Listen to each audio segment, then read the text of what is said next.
আসসালামু আলাইকুম। HSC 26 batch আজকের এই ভিডিওটাতে আমি যেই টপিকটা নিয়ে কথাবার্তা বলবো আমার মনে হয় এই জিনিসটা প্রত্যেকের এখন বলা উচিত, কারণ এইচএসসি 26 ব্যাচ এই মুহূর্তে এই প্রবলেমটাতে সব থেকে বেশি ভুগতেছে। প্রবলেমটা কি? প্রবলেমটা হচ্ছে ভাই, আমার বন্ধু প্রচুর পড়তেছে, আমার বন্ধু পড়ে কিন্তু আমার পড়া হয় না। মানে জিনিসটা খালি এটা না যে আমার পড়া হচ্ছে না, ব্যাপারটা এরকম না। ব্যাপারটা অনেকটা এরকম যে যেই বন্ধুটাকে আমি গুনি না, কখনোই গুনতাম না, ওই বন্ধুটা ধুমায় পড়তেছে। মানে ক্লাসের টপার একদম, বা একদম যাকে আমি ধরতাম না জিরো, সবাই পড়তেছে। অ্যান্ড আমি কেন জানি পড়তেছি না, এবং আমার পড়া হয় না কেন এই জিনিসটা আমার অ্যানালাইসিস করতে সারাদিন চলে যাচ্ছে। অ্যানালাইসিসের পরে আসতেছে ভয়, পড়া হচ্ছে না, ভয় থেকে ডিপ্রেশন, ডিপ্রেশন থেকে আবার পড়া হচ্ছে না। দ্যাটস আ দুষ্টু চক্র, যেটা কখনোই শেষ হচ্ছে না। আমি চেষ্টা করব, আসলে কোনো সমস্যারই কখনো পার্মানেন্ট সলিউশন এই পৃথিবীতে কোনো আশরাফুল মাখলুকাতের দেওয়া সম্ভব না। আমি চেষ্টা করব যতটুকু যাইয়া এই জিনিসটা সলভ করে আসা যায় ততটুকু দেওয়া।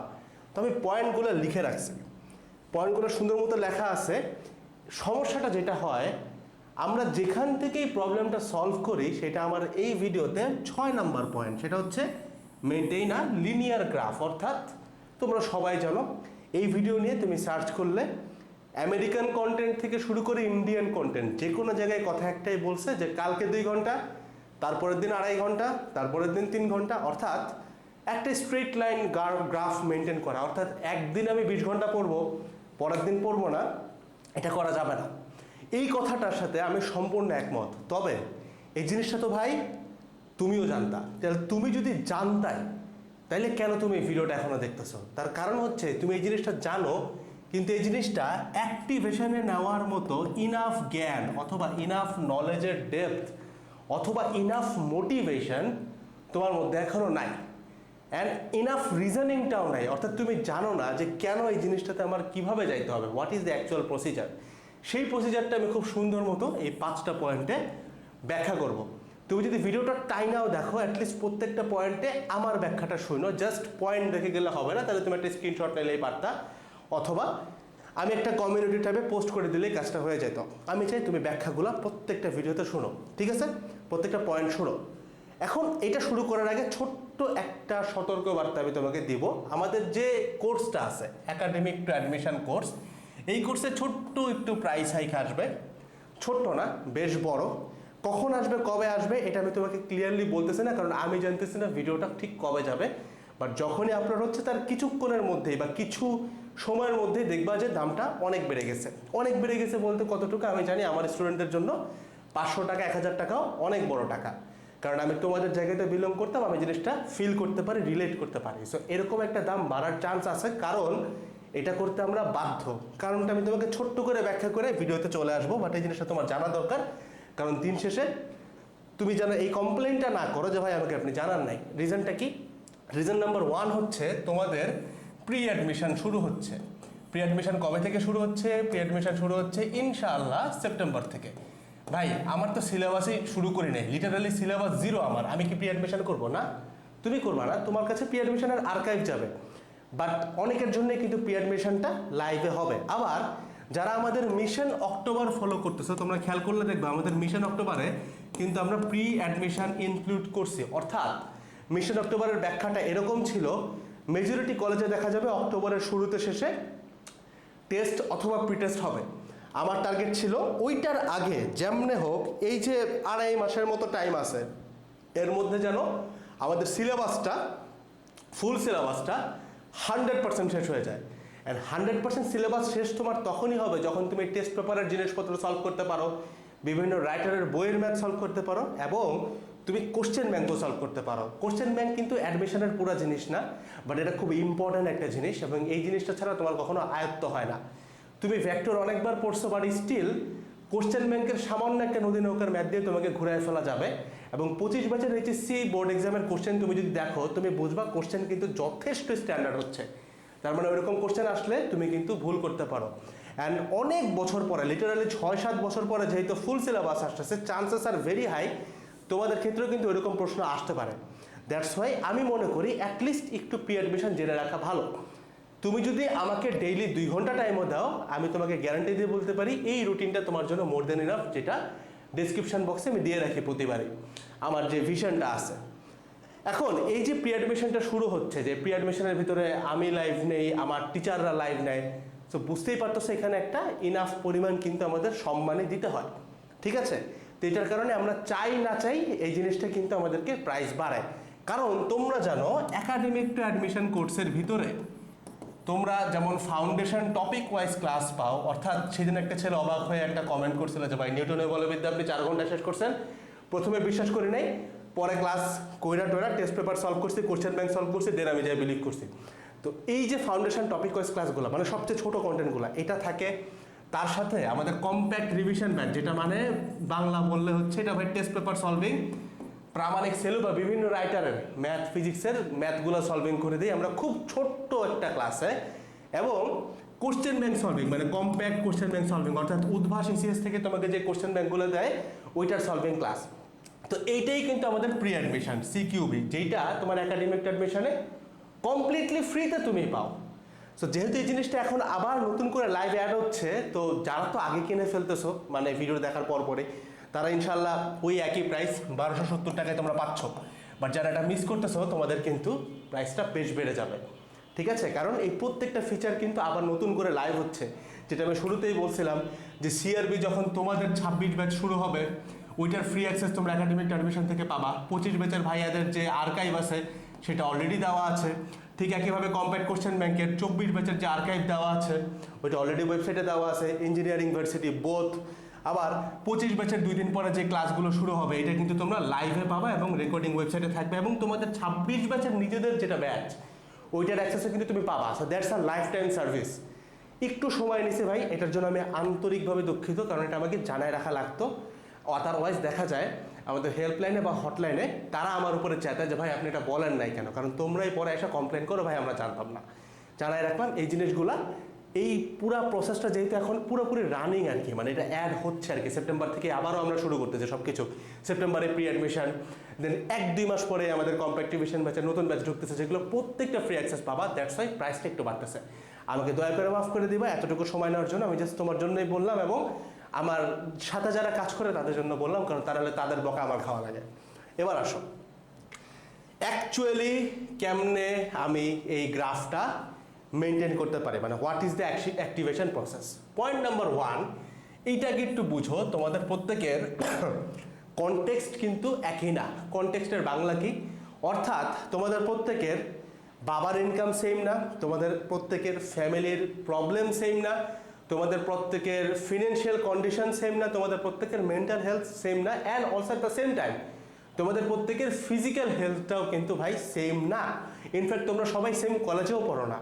সো যেহেতু ঘটনা এক একজনের জন্য আলাদা, মানুষের পড়ালেখার স্ট্যান্ডার্ড ডিফারেন্ট হইতেই পারে।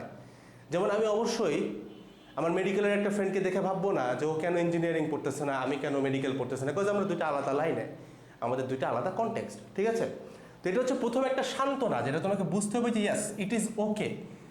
আমার বন্ধু যে 10 ঘন্টা পড়তেছে আমি পড়তে পারতেছি না, ঠিক আছে, আমার অনেক এক্সকিউজ আছে যেটা আমার দেওয়া উচিত না, বাট 1-2টা হইলেও কারণ আছে। এই রিয়েলাইজেশনটা সবার আগে আনতে হবে। সেকেন্ড আসো, are you blessed or not. দেখো এই ব্লেসিংয়ের ব্যাপারটা একটু তোমার বুঝাই। জিনিসটা তুমি মনে করতেছো ভাই, আপনি মনে হয় বলতেছেন আমার কি টাকা পয়সা আছে নাকি আমার কি মেন্টাল হেলথ খুব ভালো, এটা বোঝাচ্ছেন না। একটা জিনিস নর্মালি চিন্তা করো, আমার একটু কাশি হয়েছে আর কি, একটু প্যারা হচ্ছে কথা বলতে, তোমরা আগে বুঝতে পারতেছো, দেন এগেন বলতেছে। তো এই যে ব্লেসিংয়ের ব্যাপারটা, আমি যেটা মনে করি সৃষ্টিকর্তা তোমাকে যখন একটা লেভেল আপগ্রেড দিতে চায়, মনে করো তুমি লেভেল 1-এ আছো, তোমার লাইফের যে কোনো কন্ডিশন হইতে পারে, যেহেতু তোমরা পড়ালেখা করো, পড়ালেখা নিয়েই ভিডিও দেখতেছো, পড়ালেখা দিয়ে বলি, মনে করো তুমি লেভেল 1 স্টুডেন্ট, মানে এইচএসসিতে কোনো রকম কি করতা ভাই, পাস করতা, কোনো রকম পাস করতা। তুমি জানো যে কোনো রকম পড়তে থাকলে তুমি পাস করে যাবা। তুমি ধরো লেভেল 5-এ যেতে চাও, লেভেল 5-এ কি আছে? লেভেল 5-এ আছে ভাই পিসিএম-এ 95% মার্ক, যেটা মানে বোঝায় যে বুয়েট এলিজিবল হচ্ছে, ইনশাল্লাহ অ্যাডমিশনে বুয়েটও আসবে। আমি ইনশাল্লাহ তোমার জন্য এটুকু আমি আশা করতেই পারি। এই যে লেভেল 1 টু লেভেল 5 যে ট্রানজিশনটা, বা এই যে তুমি এক শক্তি স্তর থেকে আরেক শক্তি স্তরে যাচ্ছ, এই ঘটনাটা রিয়েল লাইফে সৃষ্টিকর্তা কিভাবে করে, তুমি অজস্র কিতাব পড়তে পারো, আমাদের নিজস্ব কিতাব পড়তে পারো, মানে আমাদের ধর্মগ্রন্থ পড়তে পারো, মুসলিম যারা আসো, তুমি যেখান থেকেই পড়ো না কেন, তুমি একটা নলেজ, একটা আইডিয়া, যদি তোমার নলেজের ডেপথ বেশি থাকে, তুমি জানতে পারবা। সেটার মাধ্যমটা হচ্ছে থ্রু পেইন, থ্রু লেসন্স। অর্থাৎ আমি যখন বায়োলজি পড়তেছিলাম, আমি একটা জিনিস জেনে খুব অবাক হয়েছিলাম যে জ্বর আসলে কোনো রোগ না। তোমার শরীরে যখন বাইরে থেকে কোনো রোগ আসে, ওই রোগটা, ওই জীবাণুটাকে ডিফেন্স করার জন্য আমাদের শরীরের টেম্পারেচার বাইরে যায়। সো জ্বর একটা ডিফেন্স মেকানিজম, বাংলায় বললে জ্বর একটা প্রতিরোধক মাধ্যম। অর্থাৎ তোমার শরীরে জ্বর মানে এই জ্বরটা অসুখ না, এই জ্বরটা এমন একটা ইন্ডিকেটর যে এই জ্বরের পরে হয় তুমি বড় কোনো অসুখে পড়বা, অথবা আল্লাহ বাঁচাইলে তুমি সুস্থ হতে পারো। অর্থাৎ জ্বর মানে হচ্ছে তোমার শরীরে যখন কোনো একটা ফাইট হয়, মানে ধরো তোমার অ্যান্টিবডি আর হচ্ছে জীবাণুর সাথে ফাইট হচ্ছে, তখন তোমার ফিভার হয় বা জ্বর হয়, মানে টেম্পারেচার বেড়ে যায়, এই আর কি কথা। তো ঠিক একইভাবে তোমার লাইফে যখন অনেক প্রকারের পেইন থাকে, অনেক প্রকারের প্রবলেম থাকে, টাকা পয়সার ইস্যু, মেন্টাল ইস্যু, বাবা মার প্রবলেম থেকে শুরু করে তোমার নিজের ফিজিক্যাল হেলথ প্রবলেম, সবসময় মনে রাখবা যে সৃষ্টিকর্তা চাচ্ছে তুমি একটা লেভেল আপগ্রেডে যাও। এই রিয়েলাইজেশনটা আমরা কখনো বুঝি না, এবং কষ্ট পাইলে, পেইন পাইলে আমরা একদম ভাঙ্গা পড়ি, 10টা ফ্রেন্ডকে বলি, যে ফ্রেন্ডরা আমাদের কোনোদিন হেল্প করতে পারে না, কারণ হেল্প করার মালিক একজনই। এটাই আমাদের সব থেকে বড় সমস্যা। এইসব জায়গায় আমি মোটামুটি বলতে পারো আরও 10 বছর ধরে এই প্র্যাকটিসটা আমার আছে। আমার লাইফে প্রচুর পেইন হয়, প্রচুর কষ্ট আসে, শরীর খারাপ হওয়া থেকে শুরু করে অনেক কিছু। আমি তখন কখনোই এটা বলি না যে হে আল্লাহ তুমি আমার কষ্ট দূর করে দাও, বরং আমি আল্লাহর কাছে এটা চাই, হে আল্লাহ তুমি আমার কষ্ট সহ্য করার শক্তি দাও। তার মানে এইটা, ধরো কষ্ট চলে গেল, সে আজকে আমার জ্বর হইলো, আল্লাহর কাছে আমি চাইলাম হে আল্লাহ আমার জ্বর দূর করে দাও, মনে করো আমার দোয়া আল্লাহ কবুল করছে, জ্বর চলে গেল, এর পরের দিন জ্বর হইল না, ডায়রিয়া হইলো। সো সেম ব্যাপারটা আমি যদি আল্লাহর কাছে চাইতাম, জানলা তুমি এই জ্বর তোমার সরানো, এটা তোমার ব্যাপার, তুমি আমাকে অ্যাটলিস্ট এটার প্রতিরোধক একটা ক্ষমতা দাও যেন আমি শক্ত হই, তাহলে কিন্তু জ্বরের পরে ডায়রিয়া, ম্যালেরিয়া যাই হোক না কেন, I would be strong. So এই ওষুধগুলোকে তুমি যদি প্রবলেম হিসেবে চিন্তা করো, লাইক ধরো তোমার আজকে একটা ফার্স্ট ইয়ার ফাইনালে ফেল হয়েছে, সো ইনস্টেড অফ সেইং যে আল্লাহ আমি যেন কালকে থেকে ভালো স্টুডেন্ট হয়ে যাই, you should pray thank you Allah আমি একটা শিক্ষা পাইছি, এই শিক্ষাটা থেকে আমাকে এতটুকু পাওয়ার দাও যেন নেক্সট এক্সামগুলোতে আমি খারাপ না করি, এবং যদি আমি খারাপ কইরাও ফেলি আমি যেন ওই জিনিসটা সহ্য করতে পারি, কিপিং ইন মাইন্ড আমি আমার সর্বোচ্চটা দিছি, তাকদিরের বেস্টটাই আমি পাইছি। এই বিলিফটা তোমাকে অনেক দূর নেবে লাইফে, কারণ দেখো লাইফে এইচএসসি সব কিছু না, বুয়েট, মেডিকেল, ঢাবি সব কিছু না। সো দিন শেষে তুমি যখনই কিছু একটা পাবা না, তুমি কিন্তু ওটা সহ্য করতে পারো, মানে তোমার মধ্যে একটা ডিফেন্স মেকানিজম আছে। এইটার কারণে তুমি দেখবা অনেক জায়গায় তুমি অনেক কিছু বুঝতেছো, অনেক জায়গায় তুমি এই জিনিসগুলা ওভারকাম করতে পারতেছো। যখনই তুমি পেইনটাকে একটা ব্লেসিং হিসেবে চিন্তা করবা, কারণ এটা অবশ্যই ব্লেসিং। দেখো লেভেল 1 থেকে তুমি লেভেল 5-এ যাচ্ছ, এইচএসসি পাস থেকে পিসিএমে 95%-এ যাচ্ছ, এটা কি আশীর্বাদ না? এটা কি তোমার প্রতি বরকত না? অবভিয়াসলি বরকত। তাহলে এইটার মাধ্যম হচ্ছে পেইন। তাহলে ভাই তুমি বরকত চাচ্ছ, তুমি পিসিএমে 95% নাম্বার চাচ্ছ, তাহলে how can you deny this? এটা ছাড়া তো সম্ভব না, সেটা তোমার লাগবে। ঠিক আছে, ওই যে বলে না যে the bigger the man is, the bigger his problems are. যত বড় মানুষ সমস্যা তত বড়। এবার আসো, এটা আগে মাথায় ঢুকানো, এবার আসো থার্ড, এটা কিন্তু জানাই লাগবে। এগুলো মাথায় সেট না দিলে কোনোদিনও তুমি তোমার পড়ার লেখাটা নর্মালি আনতে পারবা না। These are very vital tricks, যেটা বেসিকলি দেখা যায় অনলাইন ভিডিওগুলোতে স্কিপ করে চলে যায়, লাস্ট পয়েন্টে কাজ হয় না। থার্ড আসো, যেটা তোমার লাগবে, অর্থাৎ তুমি যেহেতু বুঝতে পারতেছো তুমি একটু প্যারায় আসো, একটু প্রবলেমে আসো, অনেক কিছু পিছাই গেছে, এই মুহূর্তে তোমার এমন এমন জিনিসপত্রই পড়া উচিত যেটা জেনুইনলি তোমার লাগবে। জেনুইনলি লাগবে কি? ধরো ভাই, ধরো আমার এই ভিডিওটা তোমার লাগতেছে না, স্কিপ। ধরো কোন একটা সার্টেন ক্লাস তোমার লাগতেছে না, স্কিপ। এটা আমার ক্লাসও হইতে পারে, এটা বড় প্ল্যাটফর্মের ক্লাস হইতে পারে, এটা কোনো একটা ভাইয়ার ব্যাচও হইতে পারে, that can be anything including me. তোমাকে চিন্তা করতে হবে আমার যেটা লাগবে সেটা আমি করবো, যেটা লাগবে না আমি সেটা করবো না। কারণ কি? কারণ আমি কিন্তু ইনাফ পড়তে পারতেছি না। সো ধরো আমি ডেইলি পড়তেছি ধরো 3 ঘন্টা বা 2 ঘন্টা, এর মধ্যে যদি আমি 2 ঘন্টা আজাইরা সময় নষ্ট করি, তাহলে তো আমার পড়া হচ্ছে 1 ঘন্টা। সো এই ক্ষেত্রে আমি যেহেতু জানি যে আমার ক্যাপাসিটি 3 ঘন্টা, সো অ্যাট এনি কস্ট আমার এই জায়গাটাকেও কাজে লাগাইতে হবে যেন 2 ঘন্টাটাও অ্যাড হয়। বুঝতে পারছো? এটা হচ্ছে ব্যাপার, যে তোমাকে নিজে বুঝতে হবে, জ্ঞানটা তোমার নিজের আছে, নিজেকে সময় দাও, ভিডিওটা পজ করে একটু ভাববা কি বাদ দিব আমি। ফোর্থ আসো, ইউ ক্যান অলওয়েজ বিট হিম। রাস্তাঘাটে তুমি দেখবা রেসিংয়ের ক্ষেত্রে দেখা যায় একটা গাড়ি ওভারটেক করে চলে গেছে, দ্যাট ডাজেন্ট মিন ও ফার্স্ট হবে।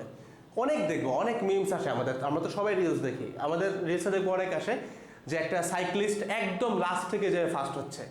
তার মানে ওভারটেকিং তুমি যে কোনো পয়েন্টে করতে পারো, ডাজেন্ট নেসেসারিলি মিন যে তোমাকে একবার ওভারটেক করে চলে গেছে তাকে তুমি আর ওভারটেক করতে পারবা না। আমি তোমাকে খুব নর্মাল একটা সিম্পল সিনারিও দেখাই, সেটা একটু বুঝো। যে ধরো তোমার একটা বন্ধু যে এখন দিনে, এই জায়গাটা খুবই ইম্পর্ট্যান্ট, প্লিজ একটু মনোযোগ দাও। ধরো তোমার একটা বন্ধু দিনে এই মুহূর্তে 10 না 12 ঘন্টা পড়তেছে, তুমি পড়তেছো কয় ঘন্টা? দিনে 2 ঘন্টা। খেলাটা আমরা একটু বুঝি। এইচএসসি তো কালকে না, এইচএসসিতে কত সময় আছে? এখনও কিন্তু প্রায় 10-11 মাস তো আছে। আমি ধরলাম এরকম একটা টাইম বাড়ায় ধরলাম। চিন্তা করো 10 মাস পরে এর যে লাইব্রেরিটা আছে, মানে লাইব্রেরি বলতে তার মাথায় যতটুকু পড়া আছে সেটা কতটুকু? তোমার কাছে মনে হতে পারে যে ভাই এই যে 12 ঘন্টা পড়ছে সবই তো তার মাথায় আছে। তোমার কি আদৌ মনে হয় সবই তার মাথায় আছে? অসম্ভব। সে যদি এই যে এতগুলা মাস, ধরো মিশন অক্টোবর 3 মাসই পড়লো, এই 3 মাস পড়ার সময় সে যদি 100 কন্টেন্ট মাথায় নিয়ে থাকে, আমি একদম চ্যালেঞ্জ করে স্ট্যাম্প পেপারে লিখে দিতে পারি তার লাইব্রেরি অর্থাৎ তার মাথায় আছে সর্বোচ্চ 10। কারণ কি জানো? কারণ সে একটা ভুল করছে। ভুলটা কি? সে তার পড়া গোছায় নাই। গোছায় নাই বলতে আমি কি বুঝাইছি? ধরো তুমি আজকে স্থির তড়িতের ক্লাস করতেছো। এখন স্থির তড়িতের অনেক টাইপের সার্কিট আসে, স্থির তড়িতের অনেকগুলো ফর্মুলা আছে। এখন তুমি জিনিসটা জানো, পড়ছো ঠিক আছে, তুমি কেসিএল কেভিএল দিয়ে সলভ করতে পারো, দুইটা পয়েন্টের মধ্যে বিভব বের করতে পারো, তুমি ধারকের মধ্যে শক্তি বের করতে পারো, যখন ধারকটা একটা রোধের সার্কিটে দিয়ে রাখছে, বিভিন্ন কমপ্লিকেটেড জিনিসপত্র তুমি সলভ করতে পারো। কেমনে করতে পারো? কারণ তুমি তার আগে একটা বিশাল কন্টেন্ট দেখতেছো, কিংবা কোথাও কোচিং করে আসতেছো, কিংবা তুমি নিজে অনেকক্ষণ পড়তেছো। ধরো তুমি নিজে 10 ঘন্টা পরে এই জিনিসটা সলভ করতে পারলা। চিন্তা করো পরীক্ষার আগের রাতে তুমি কিন্তু এই স্থির তড়িতের একটা মাত্র জিনিস, মানে সার্কিট সলভ, এটার জন্য কিন্তু তুমি জীবনেও 10 ঘন্টা পাবা না, বরং তুমি 30 মিনিটও পাবা না। কারণ ওই দিন তো খালি একটা চ্যাপ্টার না। তুমি যদি বুয়েট অ্যাডমিশন টেস্ট চিন্তা করো, ওই দিন তো ভাই চ্যাপ্টার বাদ দাও, ওই দিন তো ভাই তোমার সাবজেক্ট কয়টা? সাবজেক্ট 3টা, পেপার 6টা। বুঝতেছো ঘটনাটা? সো দ্যাট মিনস তুমি যত কিছুই মাথায় নাও না কেন, দিন শেষে তোমার লাইব্রেরিতে কিন্তু বেশি জিনিস আটতেছে না। সমাধান কি? ধরে নাও in the very worst case scenario, চিন্তা করো তুমি কমই পড়তেছো কিন্তু তুমি যাই পড়তেছো সেই জিনিসটা তোমার কাছে একটা কম্প্যাক্ট নোট আকারে আছে। ডেসক্রিপশন বক্সে আমার ইন্টার লাইফ এবং অ্যাডমিশন লাইফে আমি যে কম্প্যাক্ট নোটগুলো নিজে বানায় পড়তাম, যেইটা পড়ে আমি বুয়েটে আসছি, তোমাদের জন্য ভিডিও বানাচ্ছি, ওই নোটটা একদম কমপ্লিটলি প্রত্যেকের জন্য ফ্রিতে ডাউনলোড করে রাখছে। তুমি দেখলে অবাক হয়ে যাবা যে আমি লিটারালি ভেক্টর, ধরো এই যে এটা যদি একটা পেজ হয় A4 সাইজের, ভেক্টর আছে এতটুকু জায়গায়, বাকি এতটুকু জায়গায় আছে নিউটনের বলবিদ্যা। This is called compact note.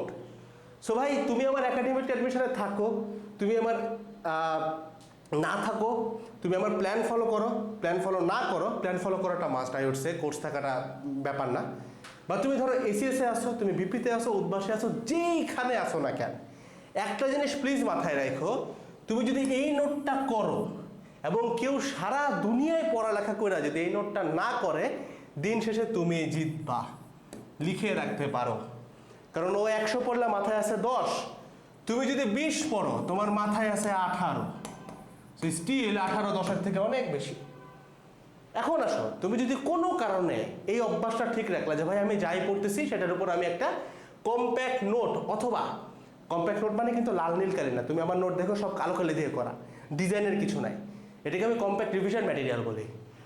তুমি যদি কম্প্যাক্ট রিভিশন ম্যাটেরিয়াল করার প্রতিদিন যাই পড়তেছো সেটাকে একটা ছোট্ট নোটে কনভার্ট করতেছো, এই কাজটা করলে, যেমন যে যারা আমাদের ফাউন্ডেশন ক্লাসগুলো করে তাদের নোট অটো হয়ে যায়, বিকজ ক্লাসটাই ছোট, আমাদের টার্গেটটাই থেকে তোমার পড়াটা গুছাই দেওয়া। তো দেখো এখন কোনো কারণে তুমি এই নোটও করো, সাথে এই 2 ঘন্টার জায়গায় আস্তে আস্তে সময় নিয়ে, যেটা তুমি আগে থেকেই জানো যে হ্যাঁ ভাই আমাকে স্ট্রেট লাইনে উঠতে হবে, আস্তে আস্তে পড়াটা বাড়াইতে হবে। ধরো 2 ঘন্টা থেকে একটা পর্যায়ে যায় তুমি যখন 5 ঘন্টা করবা, তোমার এই আউটপুট কিন্তু 20-এর জায়গায় ভাই 70 হয়ে যাবে, এবং তোমার লাইব্রেরি মানে তোমার মাথায় থাকবে কত? তুমি তো সব গুছাইছো, মোটামুটি 60 তোমার মাথায় থাকবে। চিন্তা করো কোথায় 10 কোথায় 60। তো সে 12 ঘন্টা পরে যে জিনিসটা পাবে না, তুমি যদি একটা কম্প্যাক্ট নোট অর্থাৎ পরীক্ষার আগের রাতে তুমি কি পড়বা সেই জিনিসটা গুছাইতে থাকো, তুমি কিন্তু ডেইলি মাত্র 5 ঘন্টা পড়া তার থেকে ফার ফার বেটার অ্যাচিভ করতে পারবা। এবং তুমি জানো এই কারণেই তুমি দেখবা অনেক ভালো স্টুডেন্ট পরীক্ষার আগে এ প্লাস বাদ দাও ফেল করে বসে, জাস্ট বিকজ তার গুছানো নাই, সে অনেক কিছু জানে বাট কিচ্ছু গুছানো নাই, সো ডাজন্ট হেল্প। এবার আসো, এটা মাথায় রেখো একদম খুব ভালো মতো ভাই, এটা একদম মাস্ট। এবার আসো, be a dedicated slave. Last but not the least, be a very dedicated slave. অর্থাৎ আমরা মানুষ খুবই ভাই অকৃতজ্ঞ এবং বলতে পারো এমন একটা মানুষ আমরা সবাই যাদের আসলে লজ্জাবোধ নাই কিন্তু সৃষ্টিকর্তার সামনে সেজদা দেয় না। জিনিসটা খুব অদ্ভুত। তুমি দেখবা যে একটা মানুষ তার বসকে সালাম দেওয়া আলহামদুলিল্লাহ, মানে বসকে কি বলবো আমি ভাই, তাকে লিটারালি ধরে প্রায় সেজদা করে ফেলায়। বস যদি বলে এখন নামাজ পড়িস না, নামাজ পড়ে না, এরকম ব্যাপারটা। বসের কথা শুনে, অনেকে ঘরের বউয়ের কথা শুনে, সমস্যা নেই বউয়ের কথা শুনতে পারো, কিন্তু কথা হচ্ছে তুমি তাদেরকে যতটা মানো, বা ধরো তুমি তোমার ভার্সিটিকে, তোমার স্কুলকে, তোমার কলেজকে, তোমার লাইফকে, এই সব কিছুকে যতটা মানো, তুমি কি ঠিক সেম একই পরিমাণ তোমার সৃষ্টিকর্তাকে মানো না। প্রবলেমটা এইখানে, কারণ তুমি সারাদিন খাটলেও তোমার রিজিকে নাও থাকতে পারে। কার ক্ষমতা আছে তোমার রিজিকে দেওয়ার? তোমার কাছে কি মনে হয় যে আমরা ভাত মাছ খাইতে পারি জাস্ট বিকজ আমাদের বাবার বসেরা ধরো 30,000 টাকা বেতন দেয়, দ্যাটস আমরা খাইতে পারি? এক্স্যাক্টলি না। আরেকটু বাড়ায় চিন্তা করো, যদি ওই বসের ব্যবসাই বন্ধ হয়ে যায়, ওই লোক আমার বাপরে বেতন দিবে কেমনে? ওই লোক তোমার বাপকে বেতন দিবে কেমনে? বেতনই তো অফ, এর ব্যবসাই তো off. So the thing is, রিজিকটা না ভাই, মানে ও টাকা দিচ্ছে দেখে আমি খাবো এরকম না ভাই, খাওয়ায় একজনে। সো দ্য থিং ইজ, তোমার পড়ালেখা, খাওয়া, পুরা লাইফ, একটা জিনিস মাথায় রেখো, সৃষ্টিকর্তার প্রতি একটা বেটার স্লেভ হও, be a very good slave. তুমি একজনের সামনে মাথা নোয়াও, তুমি দেখবে পৃথিবীর অন্য কারোর সামনে তুমি নোয়াইতেছো না, তুমি অলরেডি ইউড ফিল ভেরি প্রাউড। কোনো কিছু তখন ভয় লাগবে না, তখন অন্যায়ের বিরুদ্ধে কথা বলতে পারবা, যে কোনো জায়গায় you would have the guts to speak, because তুমি জানো যে I am a very good slave. So আমার সমস্যা নেই, আমি কার স্লেভ? আল্লাহর। কথাতেই আছে আল্লাহর বান্দা, এটা মাথায় রাখো। তুমি মৃত্যুর পরে ভাই নটরডেম কলেজ, বুয়েট, মেডিকেল, ঢাবি, গোল্ডেন এ প্লাস, এগুলো কিচ্ছু নিয়ে কবরে যাবা না, ঠিক আছে? এবং সৃষ্টিকর্তা তোমাকে জিজ্ঞেস করবে না, তো যেটা জিজ্ঞেস করবে সেটার দিকে চিন্তা রাখো, বাকিগুলো দেখবো অটোমেটিক্যালি মিলে গেছে ভাই, সহজ। এবার লাস্ট, এটা তোমরা সবাই জানো, মেনটেন আ গ্রাফ, মেনটেন আ লিনিয়ার গ্রাফ। অর্থাৎ কালকে তুমি এক্সপেক্ট করো না 20 ঘন্টা পড়বা, কালকে তোমার পড়া যদি এখন 2 ঘন্টা পড়ে থাকো, আফটার দিস ভিডিও হয়তো তুমি টানা 5 ঘন্টা করতে পারবো, দ্যাটস ইনাফ। পরের দিন যেন 4 না হয়, পরের দিন যেন 5 ঘন্টা 1 মিনিট হয়। এইটা নিয়ে আমার আর কথা বলে লাভ না, এটা নিয়ে অনলাইনে 1 কোটি ভিডিও আছে পড়া আস্তে আস্তে করে বাড়ানো। বাট ওই ভিডিওটা তোমার তখনই কাজে আসবে যখন তুমি এই জিনিসগুলো ফলো করে যাচ্ছ। That's all over the whole video. তো এই ভিডিওগুলো দেখার আগে কোনো ফ্রেন্ড যদি ভিডিও তোমাকে সাজেস্ট করে, তাকে এই ভিডিওটা আবার দিও, যে অ্যাটলিস্ট এই 5টা পয়েন্ট ফলো করিস, তাহলে তোর এই 6 নম্বর পয়েন্টটা ইনশাল্লাহ কাজে আসবে। That's all over the whole video. দেখা হচ্ছে নেক্সট ভিডিওগুলোতে। সবাই ভালো থাকবা। আসসালামু আলাইকুম সবাইকে, টাটা।